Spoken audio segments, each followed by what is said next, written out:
तो फ्रेंड्स, आपका स्वागत है विज्ञान धर्म आईएएस कोचिंग सेंटर में। आप देख ही सकते हैं आज का हमारा टॉपिक करंट से रिलेटेड है, जो अभी कल ही डिसीजन लिया गया, बुधवार को डिसीजन लिया गया।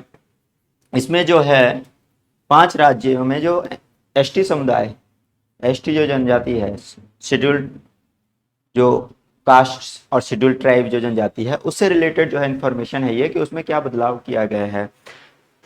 बदलाव था, ये जो जनजातियां थी, ये जनजातियां शेड्यूल्ड कास्ट में आती थी, अनुसूचित जाति में आती थी, अब जो है इन्हें अनुसूचित जनजाति में शामिल कर लिया गया है। ये इसके बहुत बेनिफिट होते हैं। जब आप आरक्षण में देखते हैं कि पर्टिकुलर किसी जनजाति को या किसी समुदाय को आरक्षण दिया जाता है, तो उसमें एक बहुत ही ज़्यादा एक उल्लास, एक उत्साह की भावना होती है, उन्हें एक गौरव की भावना होती है कि हाँ, उनके अधिकारों का संरक्षण और रक्षण बहुत जो है बहुत जरूरी था और वो किया जा रहा है। बता देते हैं, प्रधानमंत्री जी की फोटो लगी है आपके पीछे, बड़ा खुश हैं, बता रहे हैं कि देखो जी, चुनाव आ गया है तो अब आपके लिए स्कीम भी ला रहे हैं। वैसे जनरली वो लाते रहते हैं, इसमें कोई दो राय नहीं। अभी अभी उन्होंने आदिवासी समुदाय से, हमारे जो पिछड़े हुए समुदाय से, एक उन्होंने महिला कैंडिडेट के रूप में राष्ट्रपति पद के लिए उन्होंने नामित किया था और राष्ट्रपति बनाया, भारत का राष्ट्रपति बनाया। तो इस ये नहीं कि उनके दिलों में रहते नहीं हैं, उनके दिलों में रहते हैं, पर जब जैसे इशू ऊपर आते हैं, राज्य सरकार उन्हें ये नाम प्रमोट करती है कि सर इन्हें जो है आपको भारत के संविधान में इन्हें जो है चेंजेस लाने हैं, रिजर्वेशन बढ़ाना है, तो उस हिसाब से वो चेंजेस करते रहते हैं। तो ये एक बहुत अच्छा मोदी सरकार का फैसला है, जिसमें कि उनको जो है एसटी से, एससी से हटा करके एसटी में किया गया है। ये जनजातियां जो हैं 5 राज्यों की हैं और 16 जनजातियां हैं। ये आपको याद रखना होगा, क्योंकि ये आपको एग्जाम में पूछे जा सकते हैं। तो कहाँ कहाँ के हैं वो भी पता करना होगा, और कौन कौन सी जनजातियां, उसे भी आप जो है दिमाग में अपने बैठा लीजिए। हो सकता है कि आपके प्री और मेंस एग्जाम में ये आपको आए।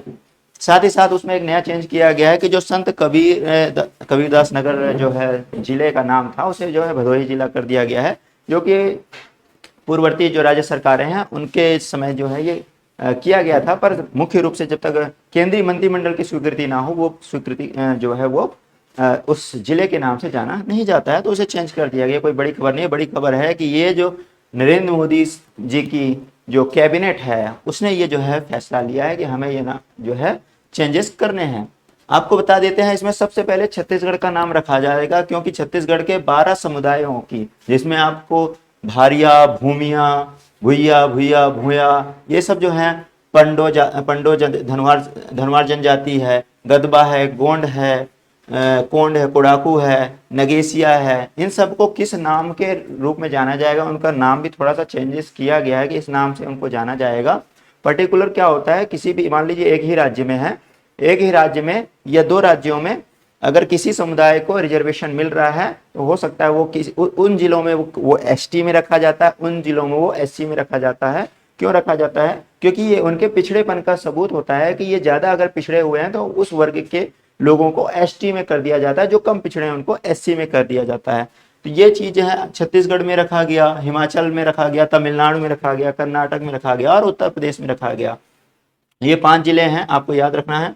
इसमें कौन कौन सी है? छत्तीसगढ़ का मैंने बता दिया है, नगेसिया है, नागेसिया ये, इसका आपको स्क्रीन के रूप में आप जो है रखिए और इसे याद रखिए। याद रखने के लिए मैंने बताया हुआ है कि जो है कौन कौन से, जैसे गोंड है, गोंड के साथ कोंद के साथ साथ कोंद, जो ये उपजातियां भी होती हैं, तो उपजातियों का भी नाम यहाँ पे डिटेल में बताया गया है। साथ ही साथ जो है सांवर जो है, जो मैं बता देता हूँ, ये इनका जो मुख्य कार्य है वो सूअर का पालन है, जो कि छत्तीसगढ़ में पाए जाते हैं। तो ये इनको सांवर के नाम से जाता था, सांवरा के नाम से जाना जाता था, ये सौरा के नाम से जाना जाता है। एक्चुअली वो सूअर जो बोलते हैं ना, वो एक प्रकार से वो उसी जनजाति का नाम बन जाता है, तो वो यही है। इसी तरीके से जो है हिमाचल प्रदेश में जो है सिरमौर जिले के जो है जो हट्टी समुदाय है, उसको जो है एसटी में लाया गया है। तमिलनाडु का कुरुविक्रन है, ये जो है एसटी में लाया गया है। ये सब एससी में हुआ करते थे, ये पिछड़े जाते थे, पर अति पिछड़े जाति में कर दिया गया है। तो कर्नाटक में काडू है, काडू कुरुबा है, उसको जो है बेटा कुरुबा के रूप में कर दिया गया है।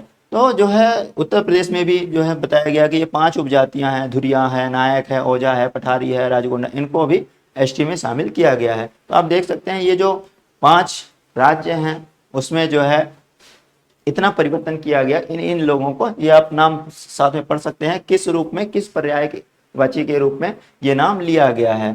साथ ही साथ अब हम चलते हैं नेक्स्ट में, देखते हैं। देखिए अभी थोड़ा सा डिटेल में आपको बता देते हैं कि राष्ट्रीय अनुसूचित जनजाति आयोग है, इसका गठन कब हुआ, संविधान में इसकी किस अनुच्छेद में है, किस अनुच्छेद में पहले थे या अब किया गया है, देश उसको डिटेल में पढ़ते हैं कि ये जो अनुसूचित जनजाति आयोग है ये क्या है, एक संवैधानिक निकाय है। आप इसका वर्णन संविधान में हम पढ़ते हैं, इसलिए आपको जानना जरूरी है कि संविधान का ही एक पार्ट आपको जीके के रूप में आज दिया जा रहा है कि आप में इसको जानना बहुत जरूरी है कि जब आप कोई भी एग्जाम दे रहे हैं, स्टेट पीसीएस दे रहे हैं, यूपीएससी दे रहे हैं, एसएससी दे रहे हैं, तो कोई भी एग्जाम हो ये चीजें जरूरी है, मेंशन है, तात्कालिक है, अभी की है, ताजा ताजा खबर है, तो ये आपको पूछे जाने की संभावना बहुत ज्यादा है। इसलिए आप जीएस में भी ध्यान रखिए, और जब कॉन्स्टिट्यूशन आप पढ़ते हैं तो उसमें क्या नया चेंजेस हो रहा है, कौन सरकार का क्या क्या फैसला आ रहा है, तो वो चीजें भी उसमें थोड़ा सा वेरी करती हैं कि आपको ये चीजें उनसे रिलेट करके रखना है। इसमें अधिकारिता सामाजिक न्याय जो अधिकारिता मंत्रालय है ये किसके अंतर्गत आता है, कभी कभी पूछ देगा आपको कि अनुसूचित जनजाति आयोग किस मंत्रालय के अंतर्गत आता है, तो आपको याद रखना है, आपको यहाँ पर याद रखना है कि जैसे हम ये लेते हैं कौन सा, सामाजिक न्याय और अधिकारिता मंत्रालय, तो ये समझ में आ गया कि किस मंत्रालय के अंतर्गत है। साथ ही साथ जो है ये आंग्ल भाषा समुदायों के शोषण के खिलाफ सुरक्षा और उपाय प्रदान करने के लिए स्थापित किया गया ताकि उनके सामाजिक को बढ़ाया जा सके और उनकी रक्षा की जा सके। साथ ही साथ जो है शैक्षणिक है, किस लिए, इनका शिक्षा का स्तर सुधारा जाए तो शैक्षणिक हो गया, और क्या है, आर्थिक है, उनका आर्थिक जो है बढ़ाने के लिए उनमें धन का प्रवाह कैसा, क्योंकि जब एससी से हट के एसटी में आ रहे हैं तो उनको काफी बेनिफिट्स होने वाले हैं, ये बेनिफिट्स के लिए ही किया जाता है। साथ ही सांस्कृतिक धरोहर जो है, ये इन चीजों को हम ध्यान में रखते हैं कि जो उनके कल्चरल एक्टिविटीज हैं वो उसी रूप में बनी रहे, इसलिए वहां पे आरक्षण देने का काम किया जाता है कि उनको, आजकल बहुत सारी बाहरी शक्तियां हैं जो प्रलोभन देती हैं, आ जाओ हमारे पास आ जाओ, धर्म परिवर्तन कर लो, ये कर लो, वो कर लो, तो उन सबसे बचाने के लिए भी आरक्षण एक बहुत बड़ा जरिया है जिससे उन्हें लगे कि देश और सरकार हमारी जो है ध्यान रख रही है। तो ये सब चीजें जो है संविधान में प्रावधान किए गए थे, किस लिए। ऐसा ही जो है अल्पसंख्यक आयोग भी है, वहां भी जो है जैसे ये आयोग है अनुसूचित जनजाति आयोग है, ये हो गया अनुसूचित जाति आयोग, ये हो गया अनुसूचित जनजाति आयोग। यहाँ पर जनजाति को हम देखेंगे, यहाँ पर जाति को देखेंगे, अनुसूचित जाति, ये हो गया एससी और ये हो गया एसटी। तो हमें क्या करना है, एसटी के, अब यहाँ पर ये थे, ये किसके संविधान के, किस संविधान के अनुच्छेद में आ गए, 338 में आ गए। अब यहाँ पर क्या हो गया, इसमें अनुसूचित जनजाति एसटी, शेड्यूल्ड कास्ट के बाद शेड्यूल्ड ट्राइब आ गया, तो ये अनुसूचित जनजाति हो गया। तो ये कहाँ पे संबंधित है, 338 के ए। हमारे संविधान में काफी अनुच्छेद हैं, एक से लेकर के लास्ट तक हम स्टडी करेंगे, लेकिन अभी ये कौन से नंबर पे हम स्टडी कर रहे हैं, 338 के ए पे जो है इनको लाया गया। कहाँ से लाया गया, 338 से, यहाँ से निकाल करके 38 से निकाल करके 38 ए पर लाया गया है। किसको, इन जनजातियों को, इन जातियों को, जो अनुसूचित जाति थी उनको जनजातियों में लाया गया है।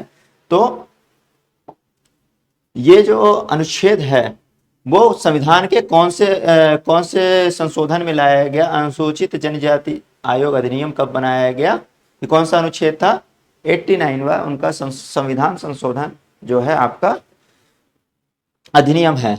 और 2003 में कब पारित किया गया ये अधिनियम 2003 में ये पारित किया गया। उसी के माध्यम से उसमें क्या किया गया, इसमें 38 में संशोधन किया गया और क्या किया गया, एक नया अनुच्छेद बनाया गया 338 ए। ये किस में देखता था, ये अभी जो देख रहा है ये एसटी में देख रहा है, और ये पहले किस में था, सिर्फ एससी में आता था, सभी जो है एससी में आते थे। इस संशोधन द्वारा पूर्ववर्ती राष्ट्रीय अनुसूचित जाति और अनुसूचित जनजाति आयोग को दो अलग अलग आयोगों में स्थापित किया गया। मतलब क्या है, पहले सिर्फ एक था, क्या, 338, लेकिन उसमें भी डिवाइडेशन किया, उसमें बताया कि पहले पिछड़ा ही था, पिछड़ी जाति जिसको बोला जाता है अनुसूचित, जिसको सूचित किया गया है अनुसूचित जाति, लेकिन उसमें भी जनजाति जोड़ा गया। कब जोड़ा गया, संविधान के 89वें संशोधन में। ये आपको याद रखना होगा, ये संविधान का एक बहुत इंपॉर्टेंट टॉपिक है जिस पे आपको स्टडी करनी होगी, लॉन्ग टर्म याद रखना होगा कि एससी किस संविधान संशोधन में आते हैं, किस संविधान अनुच्छेद में आते हैं, और एसटी कौन से संशोधन में और कौन से अनुच्छेद में आते हैं। तो आपको यहाँ पे याद रखना होगा। जो आर्टिकल जो है 338 है, ए है, ये इसको बनाया गया है एसटी के लिए, और ये बनाया गया था 338 एससी के लिए बनाया गया था। तो ये जो है स्थापित किया गया। अब इसको क्या इसके लिए अलग से एक आयोग बनाया गया। पहले ये किसका पार्ट था? पहले ये अनुसूचित जाति का था। अब जो है अनुसूचित जनजाति के लिए जो है एक ये बनाया गया, और ये लागू कब से हुआ? 2004 से। 19 फरवरी उतना मैटर नहीं करता, पर आपको ज्यादा याद रखना है कि हाँ जी 2004 से, कम से कम इतना तो याद रखें कि 2004 से हमारा एसटी का जो है एक नया आयोग बनाया गया है, अनुसूचित जनजाति आयोग। चलते हैं नेक्स्ट। अब देखो रिजर्वेशन की एक लिमिट होती है कि हाँ हम किस में कितना रिजर्वेशन दे सकते हैं। जैसे हमारे पहले जनरल के लिए कोई रिजर्वेशन नहीं था, लेकिन अभी जनरल के लिए भी रिजर्वेशन कर दिया गया है कुछ परसेंट, ठीक है। मान लीजिए 10% ही किया गया, अभी किसी के लिए 27 किया गया है, तो किसी के लिए 8 किया गया। इस तरीके से सबका जो है डिवाइड किया गया है। तो ये रिजर्वेशन से क्या होता है, एक लिमिट होती है, उसको आदमी क्रॉस नहीं कर पाता। उससे पता चलता है कि उस समाज में, उस देश में, उस समाज की क्या स्थिति है, किस प्रावधान में उसे रखा गया है, वो कौन कौन सी जातियां जो हैं ज्यादा पिछड़ी हैं, कौन अग्रणी है। सब चीजें एक फॉर्मेट बनाया जाता है कि हाँ कि हमें किसे रिजर्वेशन देना है, किसे नहीं देना है, किसे ज्यादा फायदा पहुंचाना है, किसे कम फायदा पहुंचाना है, कौन पीछे है कौन आगे। इसलिए ही रिजर्वेशन हो गया। तो आरक्षण आप देख ही सकते हैं, आरक्षण जो है एसटी को ज्यादा मिलता है, रिजर्वेशन लिमिट उनकी बढ़ जाती है। मान लीजिए आप यूपीएससी की ही तैयारी कर रहे हैं और आप पर्टिकुलर इस समुदाय से आ रहे हैं जो एसटी हो गया है, या कोई भी जो बंदा इस समुदाय का है, उसे क्या हो, रिजर्वेशन के चांसेस ज्यादा हो जाएंगे, अप्लाई करने के चांसेस ज्यादा हो जाएंगे, यूपीएससी में वो एग्जाम देने का उसका एज लिमिट भी बढ़ जाएगा। या भारत की कोई भी संस्थान हो, गवर्नमेंट्स या प्राइवेट, उनमें भी उन्हें फायदा मिल जाता है। उसके साथ ही वन अधिकार देखेंगे, वन अधिकार में जल, जंगल, जमीन, इन सभी में उनका जो है अधिकार का दायरा बढ़ जाता है। और जो भी वैसे राइट्स मिलते हैं, जैसे मान लीजिए किसी को कुछ बोल नहीं सकते, किसी को कुछ तरह तरह की होती है, सोशल एक्टिविटीज होती हैं, उसमें भी उनका दायरा बढ़ जाता है। साथ ही साथ हम उन्हें सांस्कृतिक रूप से भी जो उनके अधिकार होते हैं, जो उनके फेस्टिवल्स हैं, या उनका जो है ड्रेसिंग सेंस है, या उनका विरासत है, पहचान है, जो भी हम उसको कह सकते हैं, वो उन्हें संरक्षित करने में ज़्यादा हेल्पफुल होता है।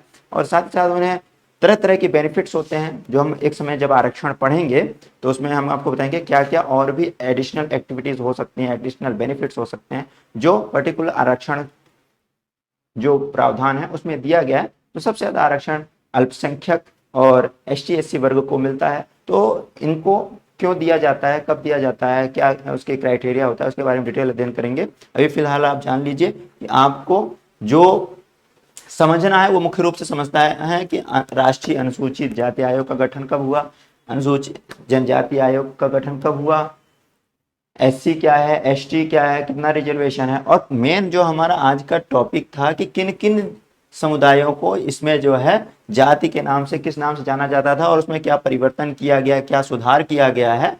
क्योंकि एससी में थे तो क्या नाम था, अब एसटी में हुए हैं तो क्या नाम हुआ है, ये आपको पूरा डिटेल में यहाँ पर मिल जाएगा। इसको आप पढ़ लीजिए। ये आपको मेरे अंदाज से अभी तक किसी भी इंस्टीट्यूट में नहीं बताया गया होगा, नहीं पढ़ाया गया होगा। तो आपके लिए करंट अफेयर्स की चीज़ है। ये वीडियो आप जरूर शेयर कर दें, क्योंकि ये जानना आपको बहुत ज़रूरी है कि कौन कौन सी जातियाँ थी। तो जब आप वीडियो देखोगे, समझोगे, लोगों को शेयर करोगे, तो ऐसे ही वीडियो बनाने की हमें भी बहुत प्रेरणा मिलेगी, जिससे आपका करंट अफेयर्स तैयार होता रहे। और ये आपका सब्जेक्ट से भी रिलेटेड है, सब्जेक्ट भी आपका तैयार होता रहेगा। इसी के साथ विज्ञान धर्म चैनल पर आप बने रहें, सब्सक्राइब करके रखें, और हमारे जितने भी वीडियोस होते हैं सभी को बिल्कुल बारीकी से देखें कि क्या दिखाया जा रहा है। आपको बिल्कुल साइंटिफिक स्टडी कराई जा रही है। साइंटिफिक स्टडी मतलब कल ही ये मैटर निकला, कल ही जो है मंत्रिमंडल ने पारित किया, और आज हमने ये चीजें आपके लिए पढ़ा दी है, समझा दी है। डिटेल में आपको जाना है तो एक बार मैं हट जाता हूं, तो आप इसे डिटेल में देख सकते हैं कौन कौन सी जातियां हैं और कौन कौन से उनके नाम चेंज किए गए हैं। तो ये आप एक बार डिटेल में देख सकते हैं कि कौन कौन से लोगों कहाँ के हैं, कौन सी जाति कौन कहाँ पे है, और उन जातियों का नाम क्या था, कौन से स्टेट से, ये आप डिटेल में यहाँ पर देख सकते हैं। बहुत बहुत धन्यवाद। आप हमारे वीडियो पे लगातार बने रहें और कमेंट करके जरूर बताएं आपको हमारा ये सेशन कैसा लगा। धन्यवाद।